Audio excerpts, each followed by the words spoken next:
यज्ञ दान तपः कर्म न त्याज्यम कार्यमेव तत्। श्रीमद् भगवद गीता में भगवान श्री कृष्ण के ये वचन अत्यंत महत्वपूर्ण हैं। यज्ञ, दान और तप रूप कर्म किसी भी स्थिति में त्यागने योग्य नहीं है, अपितु कर्तव्य रूप में इन्हें अवश्य करना चाहिए। शास्त्रों में तप के अंतर्गत व्रतों की महिमा बताई गई है। सामान्यतः व्रतों में सर्वोपरि एकादशी व्रत कहा गया है। जैसे नदियों में गंगा, प्रकाश तत्व में सूर्य, देवताओं में भगवान विष्णु की प्रधानता है, वैसे ही व्रतों में एकादशी व्रत की प्रधानता है। एकादशी व्रत के करने से सभी रोग दोष शांत होकर लंबी आयु, सुख शांति और समृद्धि की प्राप्ति होती है। साथ ही मनुष्य जीवन का मुख्य उद्देश्य भगवत प्राप्ति भी होती है। आज पौष मास शुक्ल पक्ष की पुत्रदा एकादशी है। आइए जानते हैं इसका महात्म्य और व्रत कथा। भगवान श्री कृष्ण ने युधिष्ठिर को बतलाते हुए कहा, पौष के शुक्ल पक्ष की जो एकादशी है उसका नाम पुत्रदा है। यह सब पापों को हरने वाली उत्तम तिथि है। समस्त कामनाओं तथा सिद्धियों के दाता भगवान नारायण इस तिथि के आदि देवता हैं। चराचर प्राणियों सहित समस्त लोकी में इससे बढ़कर दूसरी कोई तिथि नहीं है। पूर्व काल की बात है, भद्रावतीपुरी में राजा सुकेतुमान राज्य करते थे। उनकी रानी का नाम चंपा था। राजा को बहुत समय तक कोई वंशधर पुत्र नहीं प्राप्त हुआ, इसलिए दोनों पति पत्नी सदा चिंता और शोक में डूबे रहते थे। राजा के पिता उनके दिए हुए जल को शोकोच्छ्वास में गर्म करके पीते थे। राजा के बाद और कोई ऐसा नहीं दिखाई देता जो हम लोगों का तर्पण करेगा, यह सोच सोचकर पितर दुखी रहते थे। एक दिन राजा घोड़े पर सवार हो गहन वन में चले गए।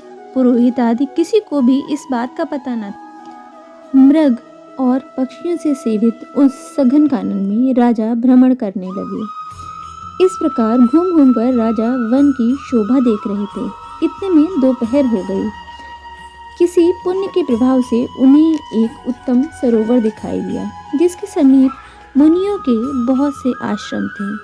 शोभाशाली नरेश ने उन आश्रमों की ओर देखा। उस समय शुभ की सूचना देने वाले शकुन होने लगे।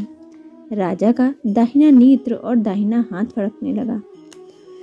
सरोवर के तट पर बहुत से मुनि वेद पाठ कर रहे थे। उन्हें देखकर राजा को बड़ा हर्ष हुआ।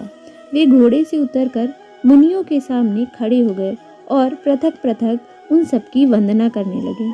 वे मुनि उत्तम व्रत का पालन करने वाले थे। जब राजा ने हाथ जोड़कर बारंबार दंडवत किया, तब मुनि बोले, राजन, हम लोग तुम पर प्रसन्न हैं। राजा बोले, आप लोग कौन हैं? आपके नाम क्या है तथा आप लोग किस लिए यहाँ एकत्रित हुए हैं? मुनि बोले, राजन, हम लोग विश्वदेव हैं, यहाँ स्नान के लिए आए हैं। माघ निकट आया है। आज से 5वें दिन माघ का स्नान आरंभ हो जाएगा। आज ही पुत्रदा नाम की एकादशी है, जो व्रत करने वाले मनुष्यों को पुत्र देती है।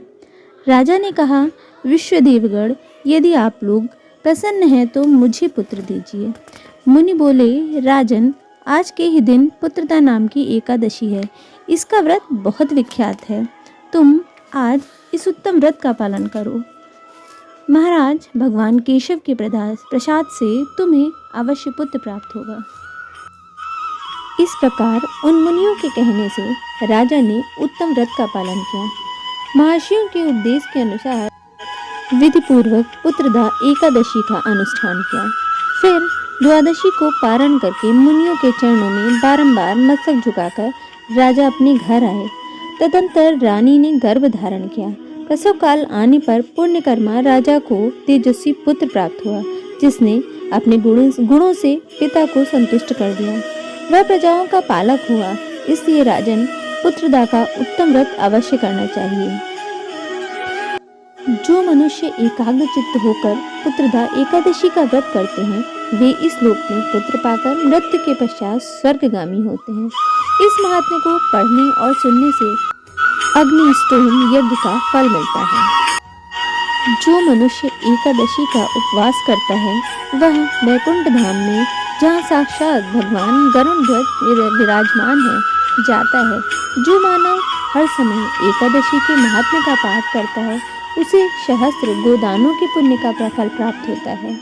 जो दिन या रात में भक्ति पूर्वक इस महात्म्य का श्रवण करते हैं वे निस्संदेह ब्रह्म हत्या आदि पापों से मुक्त हो जाते हैं। एकादशी के समान पाप नाशक व्रत दूसरा कोई नहीं है। भगवान नारायण अपनी कृपा सभी पर बनाए रखें। जय श्री कृष्ण।